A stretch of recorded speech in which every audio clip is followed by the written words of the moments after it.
Para mim, a reencarnação é um fenômeno biológico que estabelece um ciclo que determina a evolução das inteligências, né? Eu acho que enquanto a gente começa a colocar a reencarnação sob o aspecto científico, você começa a entender uma série de fatores. Por exemplo, as mutações gênicas, né? As alterações genéticas. Tudo isso daí, até então, a gente acreditava que fosse o acaso. Quer dizer, o que é que determina uma mutação genética? Claro, fatores ambientais, radiação, né, drogas, tudo isso pode provocar uma mutação genética. Mas será que esses fatores explicam todas as mutações? Não explicam. Então, na medida em que a gente consegue entender, por exemplo, por que em gêmeos homozigóticos, gêmeos idênticos, um nasce com uma alteração genética e o outro nasce normal. Se biologicamente eles são o mesmo indivíduo. Não é? Por que um nasce com um gene para determinada doença e manifesta a doença e o outro não? Então, a reencarnação explica isso na medida em que você determina que quem influencia o corpo e as suas funções é a inteligência, é o espírito. Não é? E aí, a partir de então, você começa a conseguir dar uma explicação razoável para essas coisas. Manifestações de doenças infecciosas, malformações. Não é? Dentro da questão da evolução das espécies. Quer dizer, o Lamarck fez uma observação extremamente importante. A girafa cresceu o pescoço para ela poder se alimentar, não é? De um suprimento de alimento que os outros animais não conseguiam alcançar, que era a folha das árvores. Mas será que foi por acaso que ela nasceu com o pescoço mais comprido? E aí ela passou a levar vantagem sobre os outros animais, conseguindo esse alimento? Ou ela teve a intenção, não é, de desenvolver o pescoço mais largo? Então, quando a gente descobriu na genética que as alterações fenotípicas não eram transmitidas genotipicamente, o Lamarck foi meio que sepultado. Mas a observação que ele fez é uma observação verdadeira. Então, hoje, com essa questão da reencarnação, você já consegue entender Lamarck. Porque a girafa, que percebeu que ela precisava esticar o pescoço para comer aquele alimento da árvore, ela não produziu um filhote com um pescoço maior, mas quando ela foi reencarnar, ela promoveu uma alteração genética que determinou essa característica. Não é? E assim por diante. Todas as alterações genéticas, elas são incidentais na medida que elas são provocadas pelo espírito. E elas podem ser positivas ou negativas. E aí entra Darwin. Se for positiva, ela é propagada. Se for negativa, ela vai ser extinta, porque aquele animal que tem aquela característica negativa não vai conseguir constituir prole, não vai deixar descendentes. Então veja, a reencarnação explica, coloca explicações nos buracos deixados pelo Darwin. Não é? Há um planejamento inteligente, há uma intencionalidade nas alterações genéticas.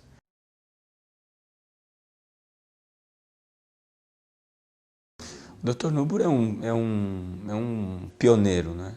É um marco pela convicção espírita dele, né? Mas também pelo pioneirismo dele.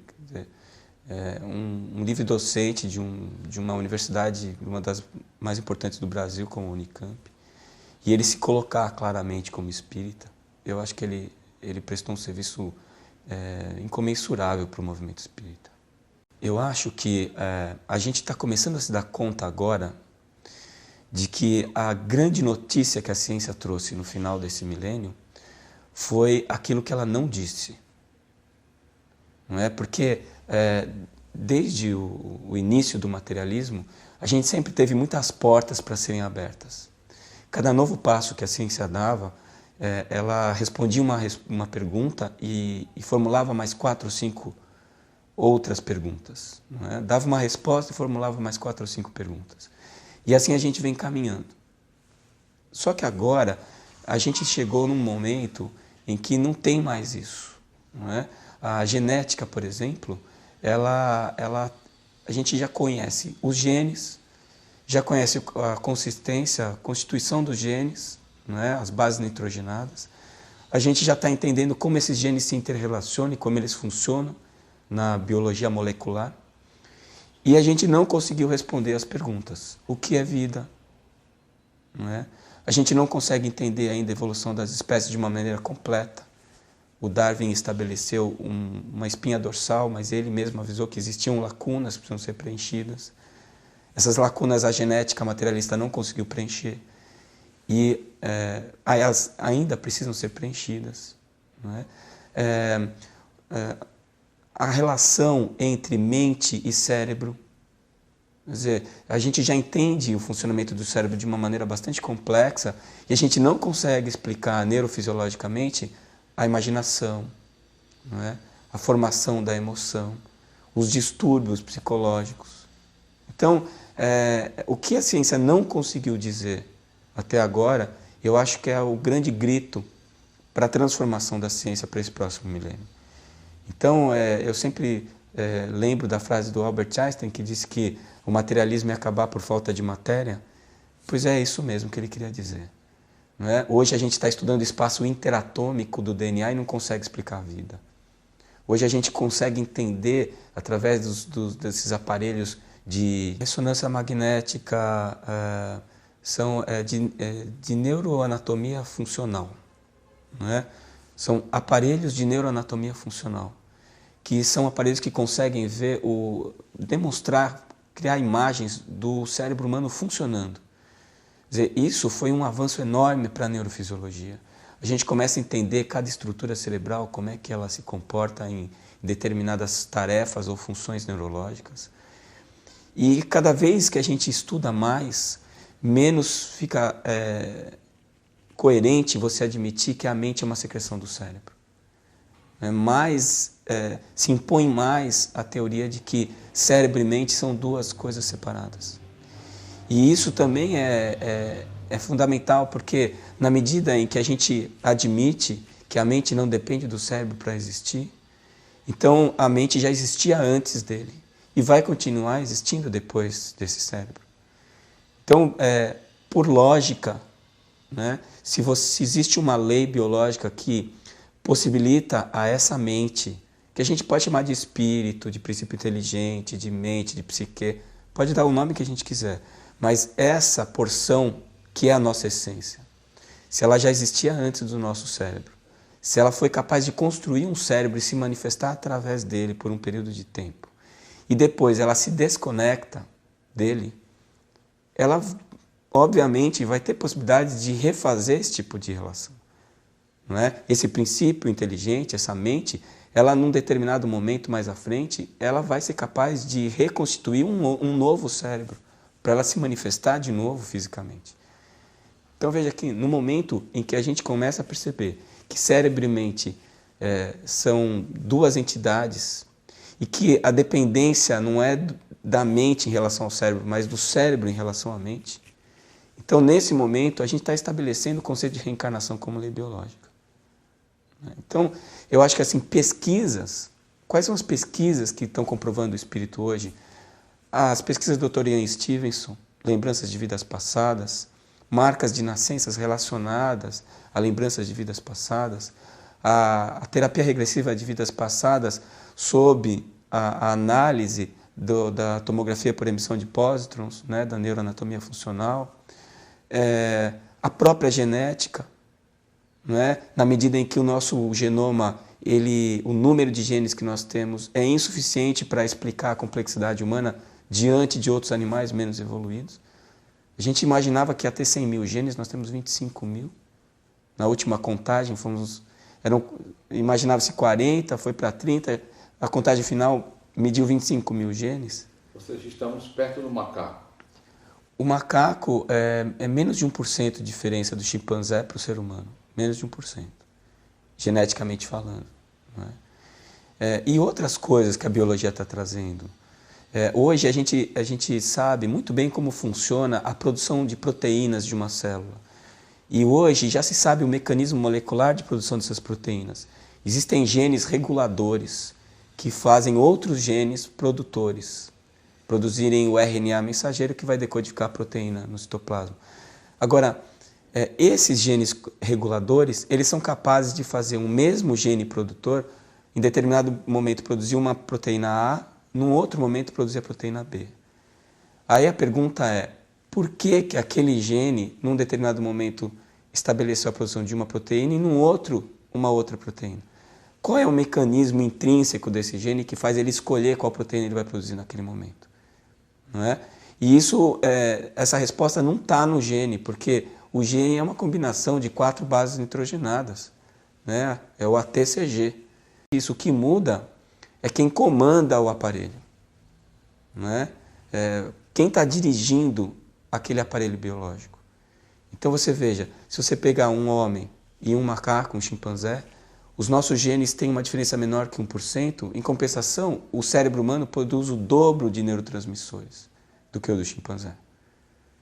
Então é porque quem está dirigindo o aparelho, no caso humano, a inteligência que coordena ele tem muito mais recursos do que a inteligência do chimpanzé, que apesar de ter quase a mesma máquina, não consegue produzir o mesmo número de proteínas. Eu acho que o espiritismo é uma faceta dessa transformação. Não é? O espiritismo ele não vai revolucionar o planeta. O espiritismo, os espíritas, melhor dizendo. Porque as informações que nós recebemos e que a gente está utilizando a partir de Kardec e de Chico, que eu acho que o conteúdo, a bibliografia espírita, ela tem 2 partes, né? Kardec e Chico. Porque a obra do André Luiz e do Emmanuel são riquíssimas e ainda inexploradas. Então, essas informações, elas, como eu disse anteriormente, elas nos dão uma vantagem diante do que está acontecendo no planeta. Mas vários grupos em vários locais do planeta estão trabalhando também em cima das mesmas ideias da gente, sem nunca ter ouvido falar de Kardec. Não é? Às vezes eles se espantam quando eles veem o que está escrito de Kardec. Como é que há tanto tempo atrás esse francês falou isso e só agora a gente está começando a perceber isso cientificamente? Entende? Então eu acho assim que nós, como espíritas, nós temos que ser difusores desses conceitos, porque eles são inovadores e revolucionários, não é? Mas não é o espiritismo em si. O espiritismo é uma dessas facetas que estão transformando. E essa ciência espírita, eu acho que ela já está acontecendo. Não é? O Dr. Harold Kenning, que é católico, ele estuda a espiritualidade no cuidado do paciente. Ele está medindo o quanto que a espiritualidade melhora a vida e a saúde das pessoas. Isso é ciência espírita. Não é? Quando a gente começa a tentar medir a influência das obsessões sobre as doenças psiquiátricas, quando a gente começa a cogitar tratamentos espíritas, o passe, não é? Que também tem várias versões, reiki, imposição de mãos, toque terapêuticas, e quando a gente começa a medir o efeito dessas ações sobre os nossos pacientes, então a gente está fazendo ciência espírita. Então eu acho que ela está instalada, mas ela ainda é embrionária. Mas ela está crescendo e evoluindo, e isso é uma coisa que vai acontecer muito rápido. Muito rápido porque hoje o conhecimento é muito rápido. A nossa evolução tecnológica é muito rápida. E o próprio materialista é o grande alavancador da ciência espírita. Não é? A genética dizia que ia ser a pá de cal no espiritualismo, e ela está abrindo as portas para a gente admitir a existência do espírito. Então, eu não sei se eu sou otimista demais, mas eu acho que... Eu ainda sigo a previsão do Dr. Hernani Guimarães Andrade, que ele diz que em 10 anos a ciência ia considerar a reencarnação como uma lei biológica.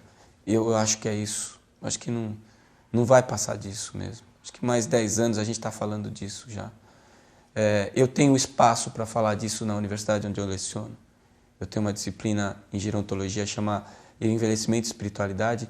A gente questiona a reencarnação como lei biológica. A gente fala sobre isso sem nenhuma implicação religiosa. É claro que o conceito de reencarnação leva a isso, obrigatoriamente, não é? mas o aspecto abordado é estritamente científico. E a gente coloca a reencarnação como uma hipótese científica, válida, que encontra base científica, né? Então eu acho que nós estamos vivendo o nascimento dessa ciência espírita no mundo inteiro. E eu acho que isso é uma coisa que vai se instalar inevitavelmente. Às vezes eu fico imaginando como é que vai ser quando a gente recomendar esse tipo de livro como livro-texto, né? Porque existe muita coisa no Espiritismo que já dá uma explicação lógica e racional para alguns fenômenos biológicos que a gente não conseguia entender.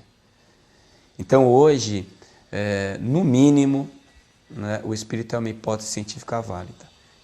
Quem coloca isso de uma maneira bastante clara e já há bastante tempo é o Dr. Sérgio Felipe de Oliveira, né? Já há muito tempo a existência do Espírito é uma hipótese científica válida e não há como negar isso.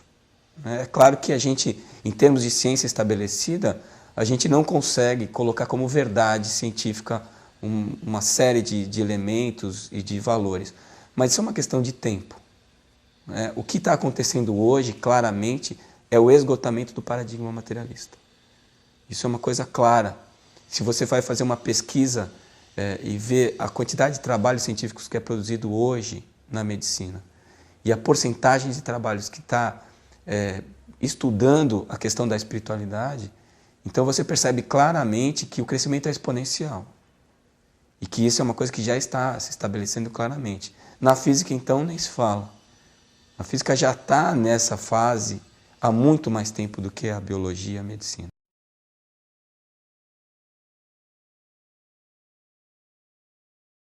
O perispírito é a próxima fronteira, né, da medicina. Na medida em que a gente chegou lá no fundo do poço do materialismo, né, ou seja, a gente já está estudando espaço interatômico, eu acho que o próximo passo é a gente entender essa interface físico-etérica, que eu costumo chamar assim, que é a interface entre o corpo físico e o corpo espiritual, que eu acho que é o próximo passo a ser dado, e é fundamental para isso a gente entender o ectoplasma. O ectoplasma já tem sido estudado pelos físicos e o entendimento do ectoplasma é uma coisa fundamental. E o ectoplasma constitui essa interface físico-etérica, né, o duplo etérico. E a partir desse conhecimento, dessa tecnologia de conhecimento do duplo etérico e do ectoplasma, a gente vai chegar no perispírito. Já existe muita informação a respeito, né? Tanto pelo lado do espiritismo, mas o espiritismo, mesmo o André Luiz, ele não dá muitos detalhes. A literatura teosofista, os orientais, eles trazem mais informações.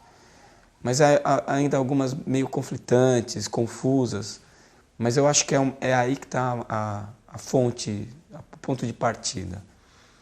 E a gente precisa desenvolver equipamentos para medir isso, que eu acho que é uma coisa que deve acontecer em breve.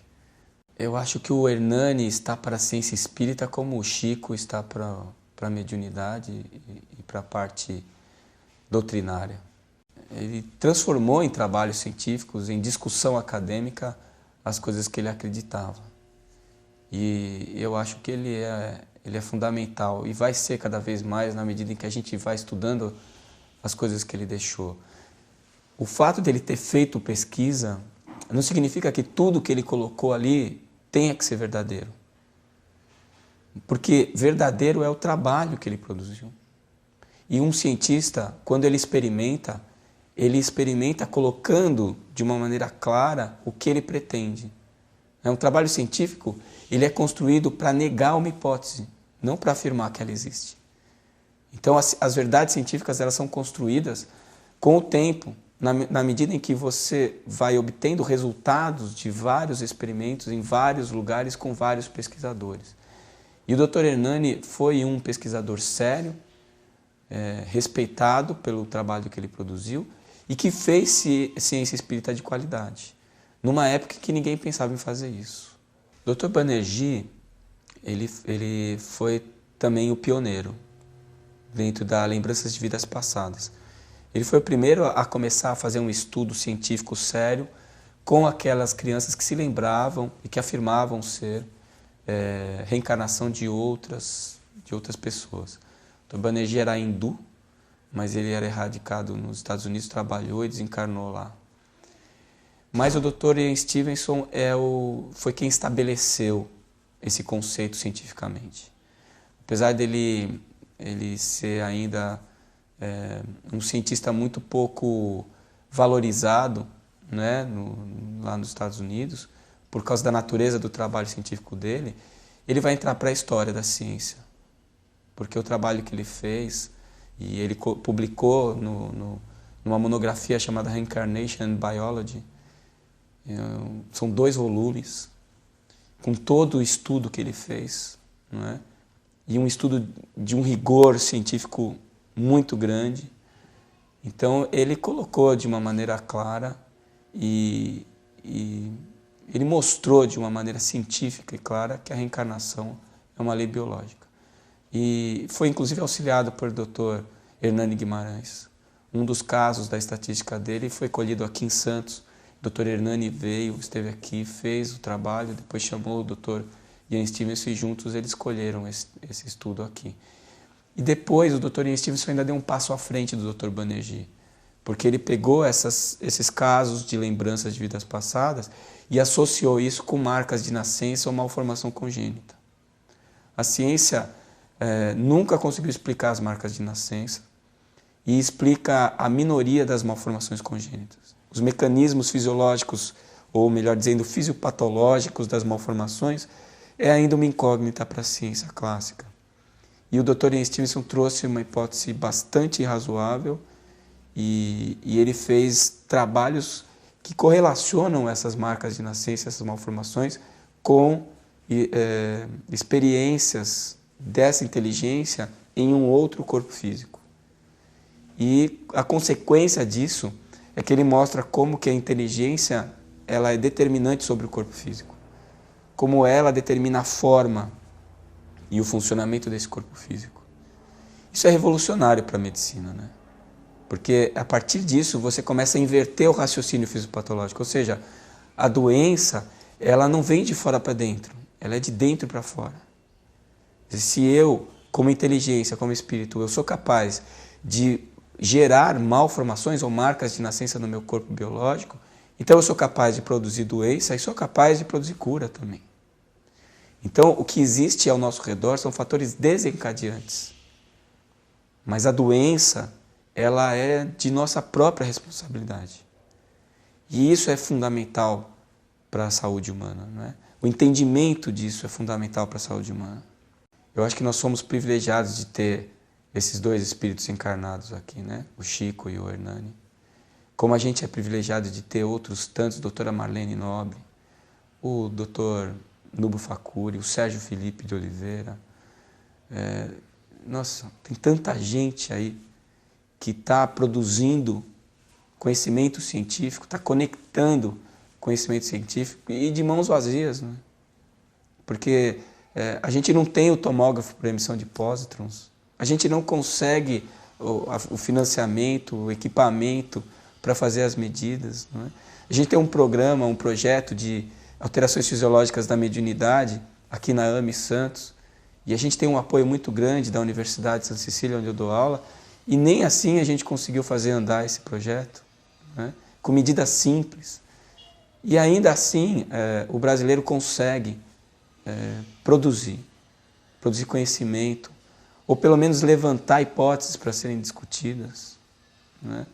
Então eu acho que a gente é privilegiado porque, apesar do Espiritismo ter nascido na França, ele cresceu e frutificou no Brasil. E vieram para cá espíritos que fizeram isso acontecer. E a gente está tendo a oportunidade de conviver com essas pessoas, não é? Por isso que eu digo da minha frustração de não ter estado do lado do Chico, experimentar um pouquinho do perispírito dele, não é? Mas eu estou do lado da doutora Marlene, eu tenho a oportunidade de discutir com o doutor Sérgio Felipe, eu tenho a oportunidade de conversar e trocar e-mail com o doutor Hernani, isso é um privilégio, é um privilégio. E nós brasileiros temos essa bênção, não é? Nós temos um coração aberto, a gente é mais cordato, a gente é menos preconceituoso, né? Humberto de Campos falou, né, que o Brasil era o coração, a pátria do Evangelho, né? O coração do mundo e a pátria do Evangelho. Eu acho que é isso mesmo. A gente não está aqui para revolucionar a tecnologia, a gente está aqui para revolucionar as pessoas, os sentimentos das pessoas, a forma delas verem as mesmas coisas, começar a ver diferente agora, né? A gente sempre olhou para uma célula do mesmo jeito, agora é hora de a gente olhar para a célula diferente. Agora é hora da gente olhar para o doente diferente, não é? O doente está com câncer, é castigo, ele está pagando, não é isso. Não é? Ele está se reequilibrando energeticamente. A doença não é um castigo, é uma oportunidade. A doença não pune, ela oportuniza. Não é? E isso tudo são coisas que estão vindo, né? Que estão aflorando pelo Espiritismo. E o Espiritismo é o Brasil. A gente viu isso lá na França.